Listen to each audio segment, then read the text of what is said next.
대한민국과 건국 대통령의 이야기 9번째 시간입니다. 오늘의 주제는 4.19 혁명입니다. 4.19 혁명의 원인은 무엇일까요?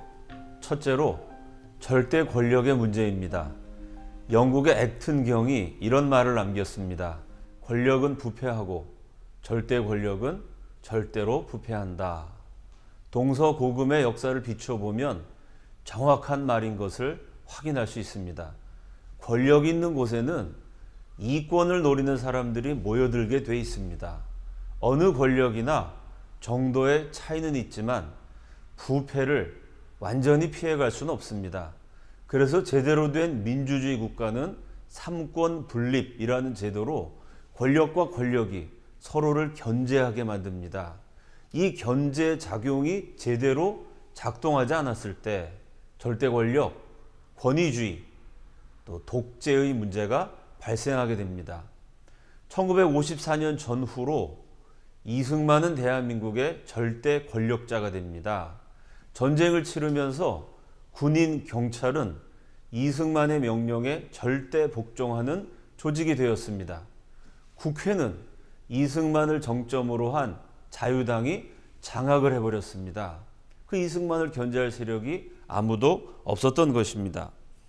이렇게 절대 권력화되면서 이승만 대통령 본인은 청렴결백하셨습니다만 그 밑에 있던 자유당 정권은 말할 수 없이 부패해졌습니다. 두 번째는 노령화의 문제입니다. 1954년 남해의 외딴 섬을 방문한 이승만 대통령이 지은 시가 있습니다. 고송, 외로운 소나무라는 시입니다. 섬 안에 우뚝 자란 백척 소나무 홀로 고고하게 사시에 풀을 얻네. 빼어나 우뚝하기 쉬운 일 아니거늘 팔방에 끝없는 바람 혼자 받고 섰구나. 소나무를 보고 노래한 시입니다. 그런데 그 시가 이제 80년 생애를 지나가고 있었던 건국 대통령 이승만의 모습과 닮아 있습니다. 어쩌면 소나무를 보면서 자신을 느끼셨는지도 모르죠. 소나무 키가 올망졸망합니다. 비슷비슷해요. 그렇게 평범한 소나무는 거친 비바람 폭풍 후에 홀로 시달리지 않습니다. 비슷한 키의 나무들이 있어서 바람을 맞아도 분산이 되겠죠. 그런데 홀로 빼어납니다. 사시에 푸르릅니다. 우뚝 솟은 백척 소나무. 그렇게 한 사람이 탁월해진다는 것이 쉽지 않습니다. 탁월해지는 것이 굉장히 좋은 일이긴 한데요. 문제는 뭐냐면은 비슷한 키의 나무들보다 혼자 빼어났기 때문에 높은 곳에서 사방팔방 거센 비바람 폭풍우를 홀로 견뎌내야 합니다. 이승만의 생애가 그러했습니다. 6살에 천자문을 띄고 14살에 사서삼경을 마스터합니다. 19살에 배제학당 들어가 6개월 만에 영어를 가르치는 한국 최초의 영어 교수가 됩니다. 아시아인 황인종 동양인 최초의 국제법 박사. 거기다가 조선의 봉건주의, 일본의 제국주의, 악마적인 공산주의와 끝없이 싸워야 했습니다. 그 와중에 숱한 죽음의 위협을 당하고 숱한 위기의 순간을 견뎌옵니다. 홀로 빼어나서 사방팔방 바람을 다 맞으면서 80이 되었을 때 이승만은 지칠 대로 지쳐 있었습니다.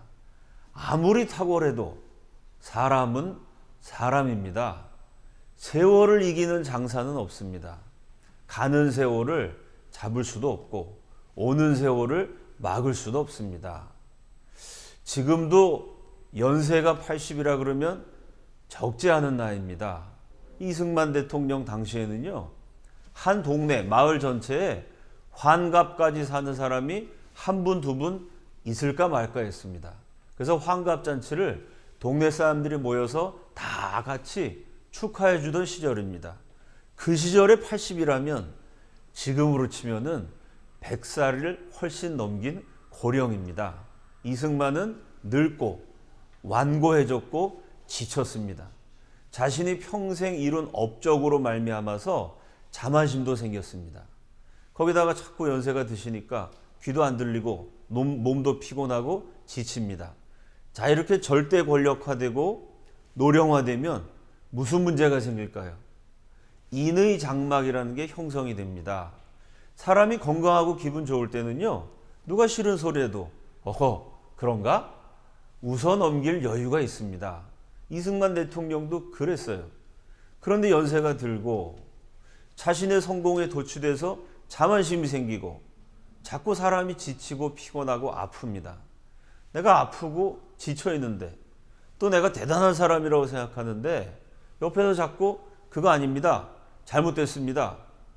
그런 걸 웃으면서 받아주기보다 감히 누가 나한테 대들어? 이렇게 사람이 격한 반응을 보이게 됩니다. 그 평범한 사람들 가운데서도 발견할 수 있는 현상입니다. 이승만 대통령이 연세가 드시니까요. 그래도 좀 건강하실 때는 누가 무슨 소리를 해도 국회에서 뭐 떠들고 그래도 프란체스카 여사에게 들려주신 말씀을 보면요. 국회는 원래 비판하는 데고 그러니까 신경 쓸 거 없어. 오히려 국회의 비판을 듣고 속상해하는 영부인을 위로하셨던 분입니다. 연세가 들고 지치니까 감히 저것들이 말이야 내 공로를 무시하고 나를 함부로 대해? 이러고 강하게 대처하게 됩니다. 그럼 주변 사람들이 어떻게 되냐면요. 좋은 보고를 올리면은 문제가 없구나. 좋아하시고 좀 싫은 소리, 안 좋은 소리, 각하 정책이 잘못됐습니다. 국민들이 힘들어합니다. 이러면 대통령이 화를 내시니까 알아서 기는 아부파들이 생깁니다. 대통령 귀에 듣기 좋은 소리만 합니다. 또 대통령을 아끼는 사람들도 비슷한 실수를 저지르게 되죠. 우리의 국부신데 국부가 심기가 불편하시면 안 되고 국부가 몸이 편찮으시면 안 되니까 건강하시게 만수무강하시도록 그냥 안 좋은 정보는 알아서 차단하자. 대통령을 위한다는 구실로 사실은 이 현실, 진실로부터 눈과 귀를 막아버립니다. 그 대통령이 늙고 피곤한 마음으로 와갖고 장관들, 방녀들에게 물어봅니다. 나라는 일이 어떻게 돌아가나? 각하의 탁월하신 영도력에 힘입어서 국민들이 다 행복해하고 잘 돌아갑니다. 그럼 됐네. 내가 피곤하니까 오늘은 먼저. 대통령 피곤하니까 쉬시고. 그 사이에 간신배들이 농간을 부리고 이권을 챙기고 자유당 정권은 말할 수 없이 부정부패해집니다. 이렇게 부패가 점점 심화되다가 드디어 넘지 말아야 할 선을 넘게 됩니다. 그게 바로 삼선 개헌입니다. 우리 헌법에 대통령 2번 하고 물러나게 돼 있었습니다. 그런데 이 자유당 간신배들이 이승만 대통령이 물러나시면 그 대통령의 눈과 귀를 가리고 부귀 영화를 누리던 자신들의 신세가 어려워질 수 있습니다. 그래서 이승만 대통령을 계속 대통령 자리에 모셔놓고 인해장막을 쳐서 자신들의 권세를 유지하기 위해서 무리를 하게 됩니다. 건국 대통령이시니까 우리의 국부시니까 이분에 한해서는 대통령을 3번, 4번 계속 하시도록 만들어야 된다. 이런 참 말도 안 되는 헌법 개정안을 발의합니다. 민의원 투표에 붙여졌습니다. 우리 헌법에는 전체 재적의원의 3분의 2 이상이 찬성을 해야 통과하게 되어 있습니다. 그런데 그 당시 민의원 숫자가 203명, 203 곱하기 3분의 2를 하면 딱 떨어지지 않고 소수점이 남습니다. 135.333 이렇게 끝없이 이어집니다. 1954년 11월 17일 개헌안을 둘러싸서 표결을 했는데 절묘한 숫자가 나옵니다.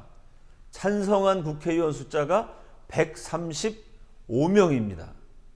3분의 2가 135.333 이렇게 되니까 135는 그 아래다. 그러니까 개헌안은 부결이다. 라고 처음에 발표를 했습니다. 그 발표가 그대로 이어졌으면 참 건국 대통령의 최후가 그토록 초라하지는 않았을 겁니다. 그런데 이 자유당 몰입애들이 억지를 부립니다. 자유당 원내총무 이재학의 성명서입니다. 현 재적 의원 203명 중 3분의 2에 해당하는 정확한 수치는 135.3333인데 자연인을 정수가 아닌 소수점 이하까지 나눌 수 없으므로 4.4.5입의 수학적 원리에 의하여 가장 근사치인 135명이 의심할 바 없다. 사람을 135.3명 이러면 사람이 0.3이면 팔다리만 잘라서 이건 0.3이고 오장육부가 붙어 있으면 0.7이고 이렇게 사람을 나눌 수 없다는 얘기입니다. 그래서 135.333에 제일 가까운 거는 135다.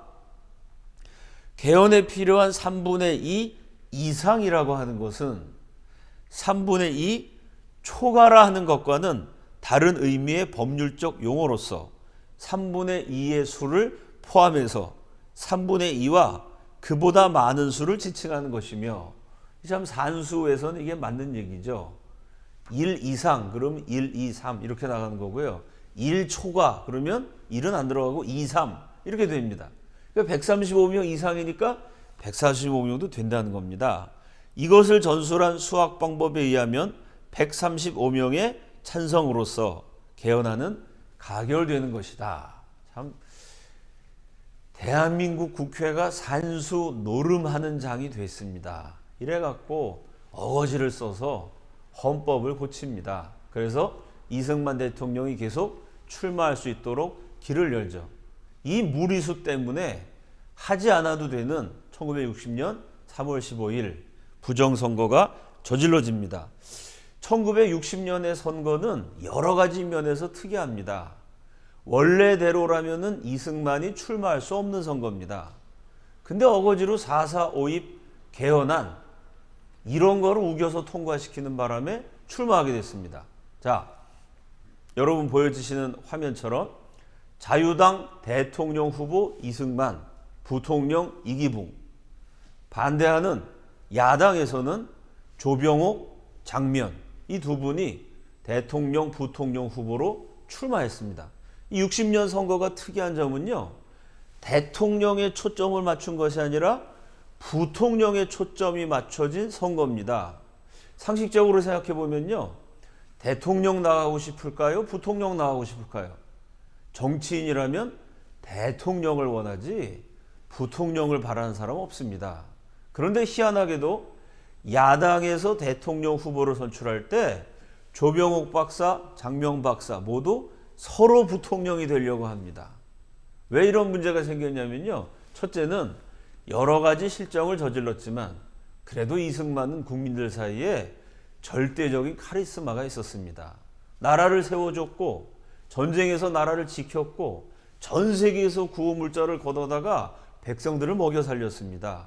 5,000년 만에 처음 농민들에게 땅을 주고 국민들에게 글자를 가르쳤습니다. 그 건국 대통령의 업적을 기억하는 국민들이 많았기 때문에 그래도 이 박사만한 애국자가 없다. 그 대통령 선거는 누가 봐도 이승만이 당선이 됩니다. 그러니까 장면이나 조병옥이나 이승만이랑 붙어갖고는 승산이 없다. 이런 계산을 하게 되는 것이죠. 두 번째 문제는 1960년 선거가 벌어질 당시 이승만 대통령이 만 85세. 제가 서두에서 말씀드렸지만 그 당시 평균 연령을 감안하면요, 지금으로 치면 110살, 120살 정도 되는 고령입니다. 그 고령의 대통령이 언제 서거하는 사태가 생길지 모릅니다. 그러면 대통령 유고시에 부통령이 승계하게 돼 있습니다. 이 두 가지를 결합해 보면요, 괜히 대통령 나가가지고 이승만하고 붙어갖고 떨어질 필요 없습니다. 부통령으로 당선이 되면 대통령이 고령이시니까 그 이 박사 유고 사태가 생겼을 때 자연히 대통령직을 차지할 수가 있게 됩니다. 더군다나 자유당의 부통령 후보였던 이기붕은 약체였습니다. 이 사람이 참 자유당 부정부패의 주범이 되는 사람입니다. 이승만 대통령에게는 아주 정말 하늘처럼 하나님 받들듯이 대통령은 모셨는데 사실은 그러면서 대통령의 신임을 받아갖고 눈과 귀를 가린 인해 장박을 만든 장본인입니다. 이 인기가 별로 없었기 때문에 부통령 선거에서는 야당 후보가 당선된 가능성이 높았습니다.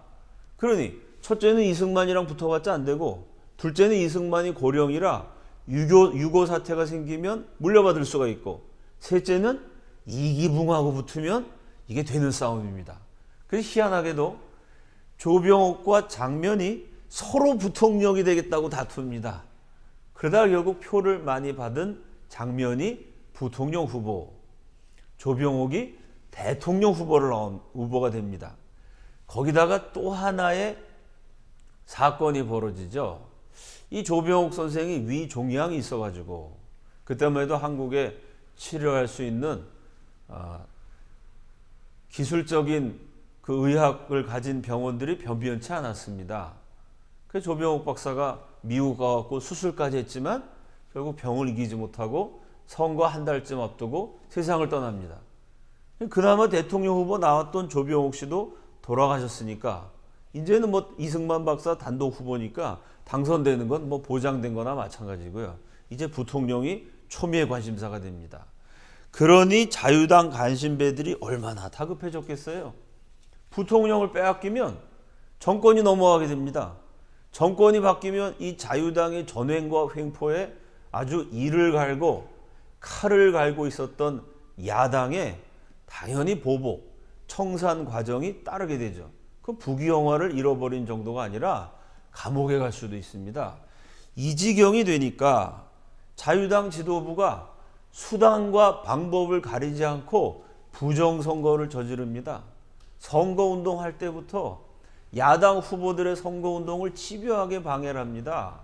금권을 동원하고 관권을 동원합니다. 심지어 선거를 앞두고 전국의 모든 경찰관들에게 미리 사표를 받습니다. 당신이 관할하고 있는 구역에서 여당의 표가 적게 나오면 넌 이제 해고다. 이런 식으로 참 생계까지 위협해 가면서 온갖 치사한 방법을 다 동원합니다. 드디어 3월 15일 선거 당일에 전국에 걸쳐서 부정의 종합 세트라고 표현해도 될 만큼 다양한 방법의 부정선거가 자행됩니다. 폭력배를 동원해가지고 야당 지지자들을 두들겨 팹니다. 투표함을 아예 통째로 바꿔치기 합니다. 뭐 이런 다양한 방법으로 이기붕 부통령 당선시키려고 애를 쓰게 됩니다. 그게 국민들이 누가 봐도 한심스럽습니다. 선거 당일에 벌써 야당은 이런 부정선거는 무효다라고 선언을 하고 전국에서 시위가 일어나고 국민들의 항의가 본물 터지듯이 쏟아져 나옵니다. 3월 15일 선거 당일에 벌써 10여 명이 죽고 다친 사람까지 합치면 70여 명에 달하는 아주 엄청난 사태가 벌어집니다. 그런데 그 지경이 되도록 이승만 대통령은 모르고 있었습니다. 인해 장박에 둘러싸여가지고 부정선거가 저질렀는지 사람들이 왜 저러지는지 알 수가 없습니다. 대통령이 세상이 시끄러우니까 아랫사람들을 모아놓고 물어봅니다. 왜 이렇게 시위가 일어나고 난리야? 밑에 사람들이 약속한 대로 대통령에게 멘트를 날립니다. 각하의 영도력에 힘입어서 우리 자유당이 압승을 하니까 야당이 불만을 품고 괜히 트집을 잡아서 저런 겁니다. 그 말만 믿고 3월 17일 부정선거 이틀 후에 이승만 대통령이 담화를 발표합니다.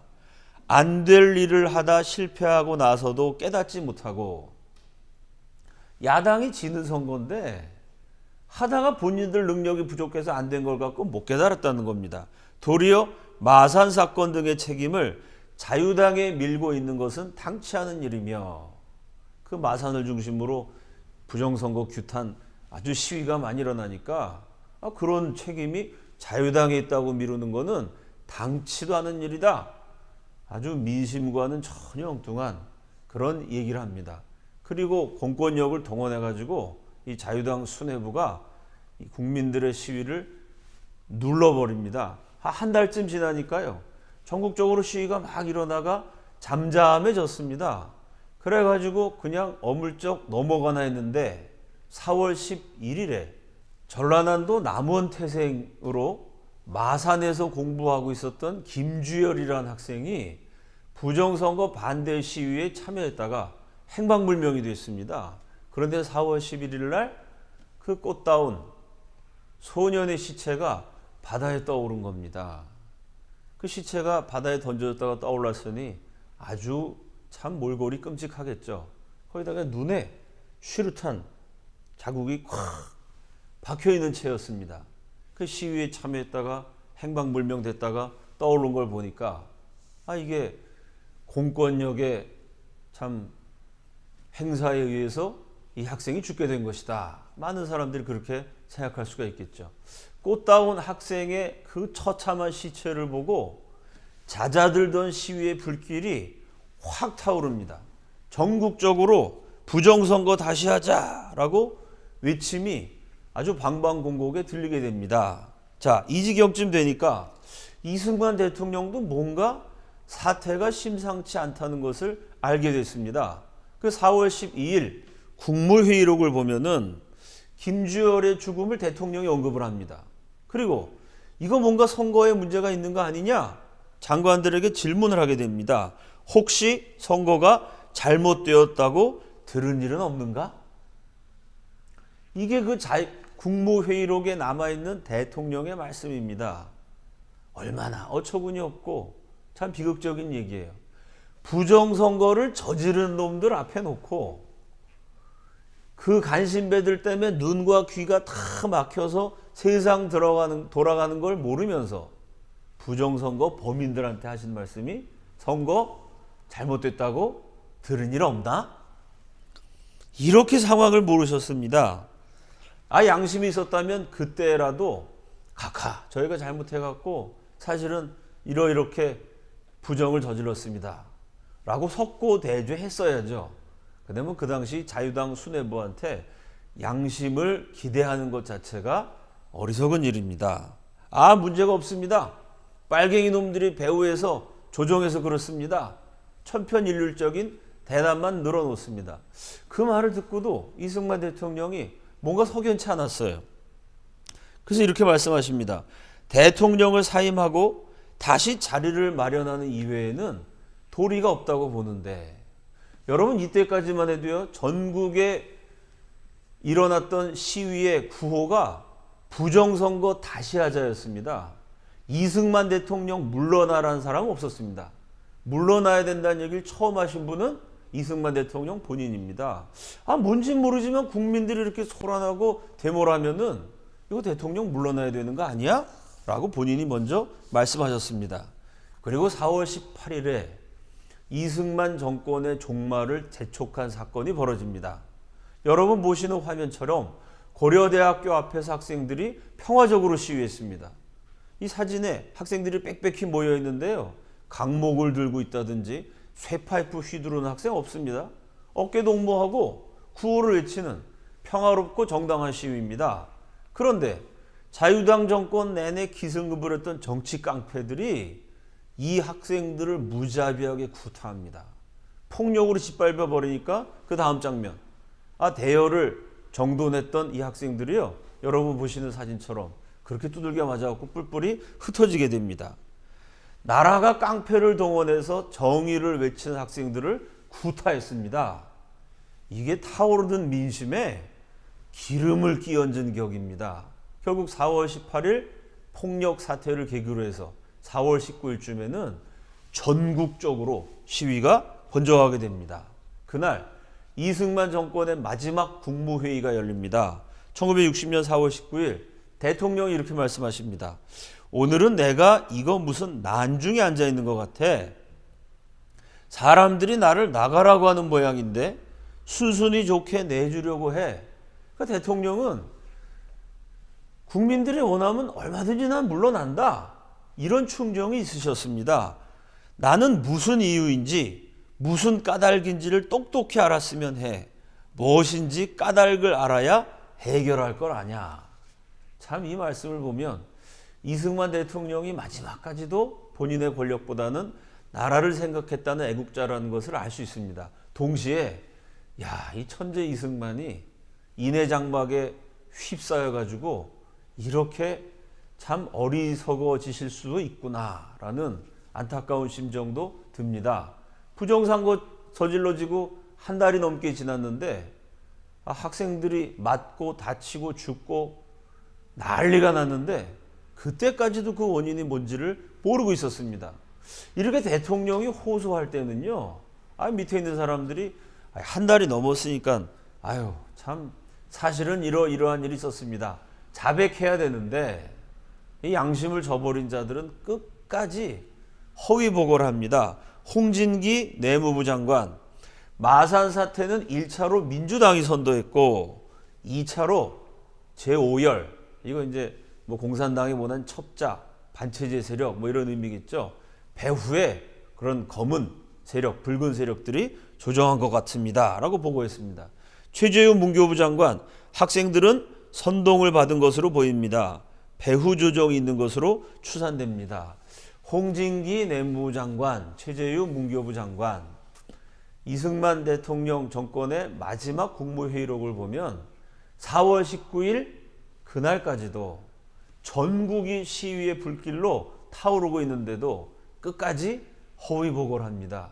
그러다 결국 이 간신배들도 수습할 수 없을 만큼 사태가 커지니까 4월 21일에야 비로소 대통령에게 이러이러한 잘못이 있었습니다 라고 얘기하고 전원 사표를 냅니다.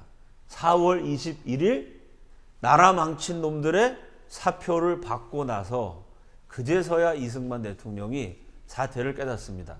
그리고 그 다음날 4월 22일 제일 먼저 하신 일이 4.19 혁명으로 다친 부상자들을 방문합니다.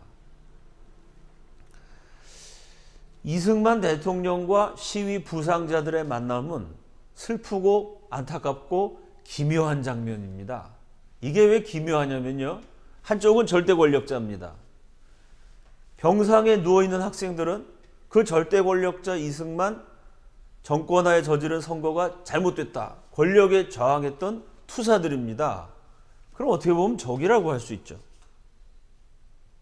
권력을 움켜쥔 쪽과 그 권력이 잘못됐다고 비판하다가 다친 투사들과 만났으면 뭐가 좀 날카로운 적의가 보이는 게 상식입니다. 근데 병원에 들어가자마자 누워있는 학생들이 눈물을 흘리면서 일제히 외칩니다. 할아버지라고 외쳐요. 그리고 눈물을 흘려요. 이승만 대통령도 눈물을 흘립니다. 선거가 잘못됐다고 외쳤던 학생들도요, 선거는 잘못됐지만 저 대통령 할아버지는 나라 지킨 훌륭하신 분이다, 이 박사에 대한 존경심이 있었던 거죠. 그 이승만 대통령 들어올 때 이 독재자야 물러나라, 당신 때문에 내가 이렇게 다쳤어, 사태질한 게 아닙니다. 오히려 어린 학생들이 눈물을 흘리면서 할아버지라고 외쳐요. 이승만 대통령 눈물을 흘리고 이 부상한 학생들 하나하나 맞춰보면서 나 때문에 이 꽃다운 청년들이 다 다쳤구나, 내가 불구가 되었는데 너희들이 불구가 되었다, 그러면서 눈물을 흘립니다. 이때 이승만 박사가 이런 말씀을 하시죠. 학생들이 왜 이렇게 됐어? 부정을 왜 해? 뒤늦게 참 사태를 깨닫고 후회 섞인 한탄을 하신 겁니다. 그리고 이런 말씀을 덧붙이십니다. 부정을 보고 일어서지 않는 백성은 죽은 백성이지. 이 젊은 학생들 장하다. 나는 잘못을 저질러서 이렇게 심판을 받지만 이 잘못과 부정을 보고 저항하지 않는다면 죽은 백성이 되고 죽은 민족이 됩니다. 그런데 우리 한민족은 저항을 했어요. 나는 잘못해서 심판받지만 나의 잘못을 보고 저항했던 우리 민족은 살아있는 민족이다. 이 젊은이들은 장한 젊은이다. 이승만 대통령을 독재자라고 비판을 합니다. 여러분, 세상의 어느 독재자가 본인에게 저항했던 투사들에게 장하다, 본인에게 불의를 규탄했던 수많은 민족을 향하여 살아있는 민족이다, 자신을 반대한 사람들을 이렇게 격찬한 독재자가 세상에 어디 있을까요? 뒤늦게 사태의 심각성을 깨달았지만 이미 엎질러진 물이었습니다. 4월 25일에 여러분 보시는 사진처럼 서울 시내 대학 교수 250명이 서울 시내를 행진하면서 시위를 합니다. 학생들의 피해 보답하자라는 플랜카드도 보입니다. 그때 처음으로 이승만 대통령 하야라, 물러나라 라는 구호가 플랜카드에 적혀서 등장합니다. 이 3.15 부정선거에 대한 시위는 거의 마지막 무렵까지 부정선거 다시 하자였습니다. 이승만 대통령 물러가라는 얘기는 사태가 점점 커져서 마지막에 등장합니다. 이 물러가라는 소리, 국민들이 물러가라고 시위다가 외치기 전에 제일 처음 물러나야 된다라고 말씀하셨던 분은 이승만 대통령 본인이었습니다. 결국 이 교수 시위에서 물러가라는 플랜카드가 등장하고 이제 실수를 다 돌이킬 수가 없다고 판단한 이승만 대통령이 4월 26일 날 국민이 원한다면 대통령도 물러나야 된다. 그게 우리의 민주주의다. 시위다 대표에게 말하고 결국 하야의 길을 결단합니다. 이승만 대통령의 실책에도 불구하고 스스로 하야를 결단하신 대목은 우리가 높게 평가해야 됩니다. 이승만과 같은 시대 북한을 통치했던 김일성, 그 김일성의 잘못된 통치의 결과 나중에 400만이 굶어 죽습니다. 400만 굶어 죽이고도 죽을 때까지 어버이 수령 노릇하고 그러고도 모자라 아들, 손자들까지 물려줬습니다. 같은 민족, 남북한에 세운 정권인데 같은 시대에 살았던 김일성에 비교해보면 187명 사망하고 나서 국민이 원한다면 물러나야 된다.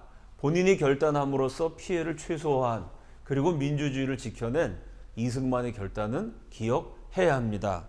개명한 21세기에서도요. 최근 중동에 민주화 과정이 있었습니다. 소위 자스민 혁명이라 그럽니다. 튀니지, 리비아, 시리아 이런 중동의 독재 철권 국가에서 민주주의를 요구하는 시민들이 거리로 쏟아져 나왔습니다. 수천 명, 수만 명, 수십만 명이 죽었어요. 그런데 그 중동의 독재자들 가운데 스스로 하야한 사람은 단 한 명도 없습니다. 시리아 같은 경우 수십만이 죽고 내전이 나고 1,000만 명 넘는 국민들이 난민이 됐습니다. 국민들 다 거지 만들고 수십만 명 죽었는데도요. 독재자는 물러나지 않습니다. 나라가 절단나도 정권을 내놓을 수 없다는 것입니다. 물론 이승만 대통령이 잘못하셨습니다. 그러나 개명한 21세기 석유가 콸콸 쏟아지는 저 중동 국가에서도 벌어지는 사태와 그 1960년 가난했던 나라 대한민국을 비교해 보면 1960년에 187명 사망하고 나서 내가 물러나야 된다. 깨끗이 물러나셨던 이승만 대통령의 결단은 참 불행 중 다행이었다고 할 수 있습니다.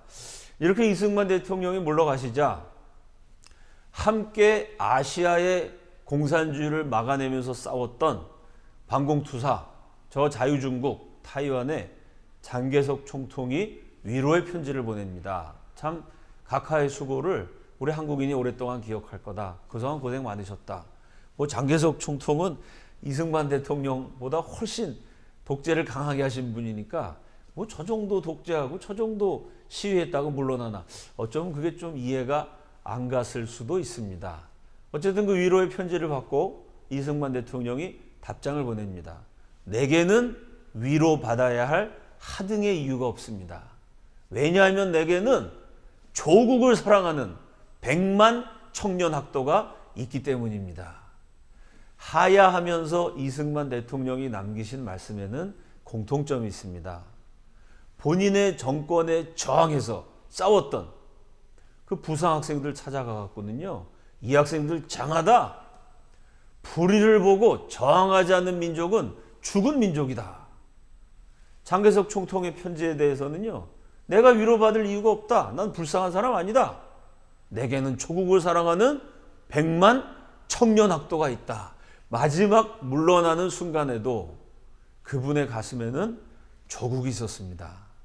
나는 잘못해서 물러나지만 나의 잘못을 보고 들고 일어난 우리 한민족은 살아있는 민족이고 그러다가 다친 이 학생들은 장한 멋진 청년들이다. 본인은 실패했지만 우리 대한민국은 우리 국민은 우리의 민족 혼은 살아있다고 끝까지 조국에 대한 자부심을 말했습니다. 내가 잘못 저질러서 나는 쫓겨나지만 그렇다고 난 위로받을 필요 없다. 조국을 사랑하는 100만 청년학도, 그 100만 청년학도가 누굽니까? 부정선거 규탄하고 물러나라고 시위했던 사람들입니다. 자신의 정권, 자신에게 반대했지만 그러나 그것이 애국의 길이었기 때문에 저런 애국자들이 있어서 나는 잘못을 저질러 심판받지만 우리 조국의 미래에는 희망이 있다. 이승만은 마지막 순간까지 조국을 사랑하고 희망을 이야기했습니다. 사람이 살다 보면 잘할 때도 있고 못할 때도 있습니다. 평범한 필부로부터 한 국가를 이끄는 최고 통치자에 이르기까지 사람이라는 점에서는 공통점이기 때문에요. 큰 일을 한 사람이 있고 작은 일을 한 사람이 있고 거대한 영향력을 끼치는 사람이 있고 그냥 자기 앞가림하는 사람도 있지만 누구든 상관없이 잘할 때가 있고 못할 때가 있습니다. 흥할 때가 있고 망할 때가 있습니다. 그러나 잘 안 될 때라도 흥한 것이 아니라 망할 때라도 나라를 생각하고 조국을 사랑하는 마음은 잃어버리면 안 됩니다. 하야하면서도 이승만 박사는 조국에 대한 희망을 말했고 자부심을 말했습니다. 스스로 물러난 대한민국의 건국 대통령이 비록 내가 실수를 저지르는 순간이어도 내가 크게 잘못하고 실패하는 순간이어도 그때도 나라를 잊어버리면 안 되고 조국에 대한 자부심과 애정을 놓치면 안 된다고 이 나라 국민들에게 깨우쳐 줍니다. 오늘은 여기까지 강연을 마치겠습니다. 감사합니다.